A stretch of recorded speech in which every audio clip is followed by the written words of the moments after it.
If you're planning a trip to Krakow, 2 days is actually a great amount of time to see the main highlights. We recently spent 3 days there, and honestly 3 days is the absolute sweet spot. But if 2 is what you have, you can still make it extraordinary. To truly get the most out of 48 hours though, you need a proper plan so you don't accidentally waste time on bad logistics. That's why in this video, we've put together a step-by-step 2-day itinerary sharing exactly what you should see, do and where to eat. Feel free to grab a pen and paper because this itinerary is going to be absolutely packed so you can make the most of your visit. Let's start at the very beginning. Before we begin the itinerary, we want to recommend the best place to stay in Krakow, which is in fact where we stayed. And honestly, we would book it again without even comparing other options. You can check it out by scanning the QR code, but the location alone makes it worth it. The property sits right inside the old town, which means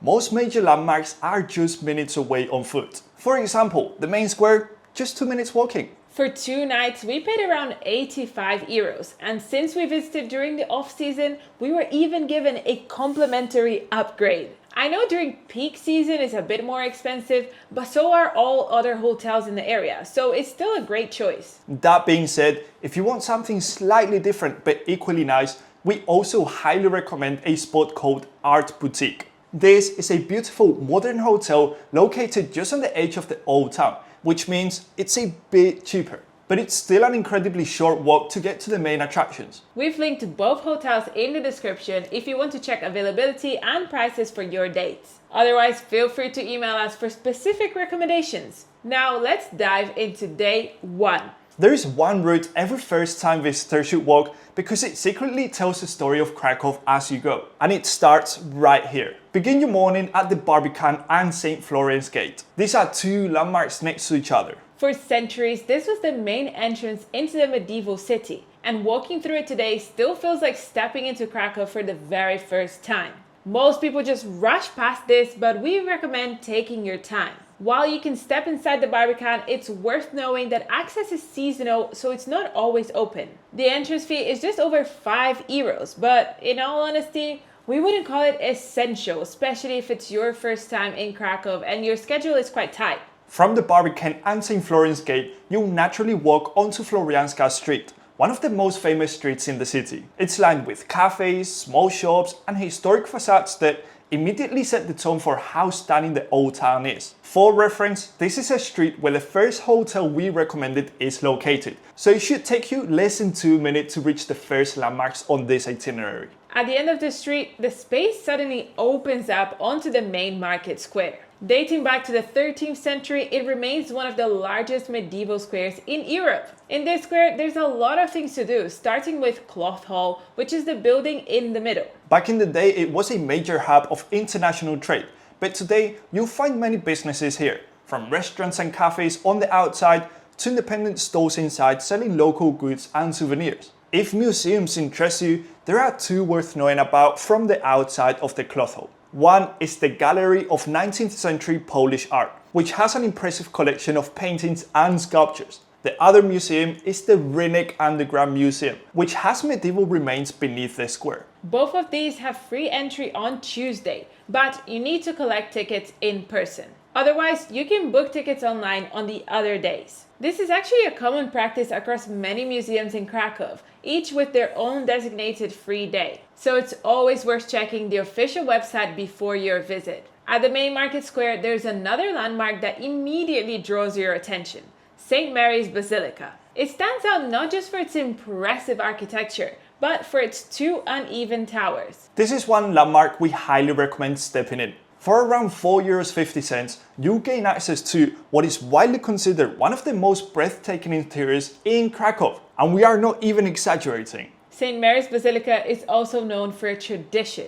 On the hour, every hour, a trumpeter plays a short melody from the tallest tower. It ends abruptly, and once you know why, it makes the moment even more memorable. According to legend, it honors a medieval guard who was struck in the throat by an arrow mid-call during a Mongol invasion in the 13th century. If you walk around the main market square, you will see a few other landmarks like the Town Hall Tower, Eros Pendato's Head, and the Church of St. Adalbert's. However, we don't recommend leaving this square until you've tried an Ovarzen egg. It's a braided bread ring you will only see sold from blue streetcars around the main market square. Kind of a mix between a bagel and a pretzel. But it's local, quite filling, and it only costs €1. For us, it was the perfect snack before heading back to exploring. From the square, begin walking toward Wawel Hill along Grodzka Street. Since the start of the day, you have been unknowingly following the historic royal route, which is the ceremonial path Polish kings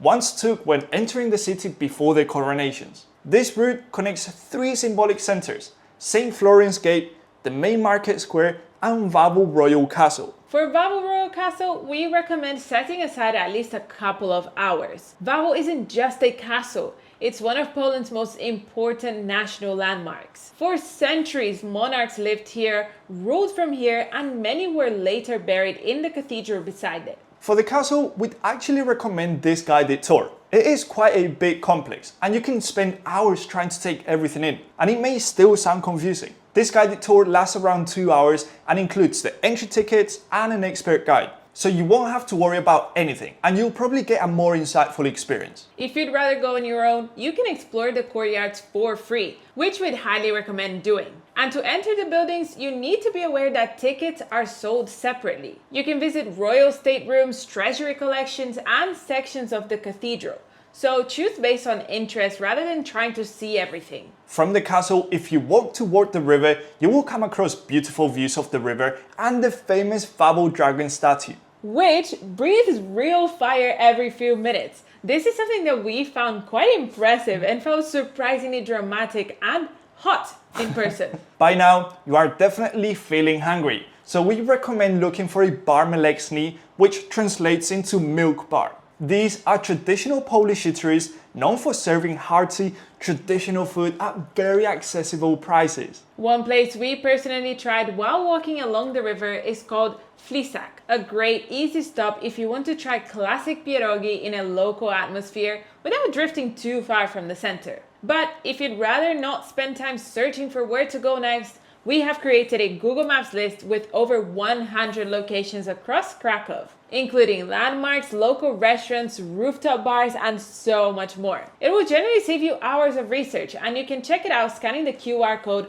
or through the link in the description. As evening approaches, walk south from the old town into Kazimierz, the historic Jewish quarter. Here, the streets feel more residential, slightly edgier, and far less polished, in the best possible way. Before the Second World War, tens of thousands of Jewish people lived here, shaping the identity of the area. During the war, the population was forced out and Kazimierz was left largely abandoned for decades. Because it was neglected rather than rebuilt, what you see today isn't a reconstruction, it's real, raw history. The best way to approach Kazimierz is by combining a few key landmarks with time to simply wander. Three of the main landmarks in this area are the Old Synagogue, the Remu Synagogue and Cemetery, and the Galicia Jewish Museum. Do check opening hours before because, for example, the Remu Synagogue is an active synagogue, so it's closed on Saturdays for Shabbat. For dinner, head straight towards Plac Nowy, a lively square in Kazimierz known for one thing above all: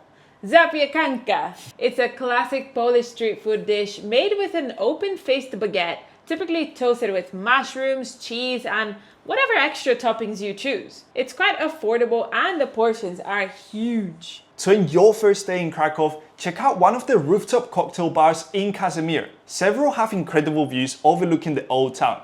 And after everything you've seen today, that view is a cherry on top. We've added a few of our favorite rooftop bars on the Google Maps list. That's day one done. Day two will be focused outside the city, and it's the day that most people either get completely right or completely wrong. For day two, the first spot is a spectacular UNESCO World Heritage Site that we 100% recommend to anyone visiting Krakow: the Wieliczka salt mine. It's located in a small town about 35 minutes away from Krakow, making it a perfectly manageable addition to a short trip. This QR code will take you to a tour we recommend, which includes transport from Krakow and entry ticket. It will save you a lot of time. However, to get there on your own, you can catch the local bus line 304, which loops around the old town, takes about an hour and only costs around €1. It will also drop you a couple of minutes walking from the salt mine entrance, which is not bad at all. The standard entry ticket costs around €40, which includes headphones and a mandatory guided tour in your chosen language.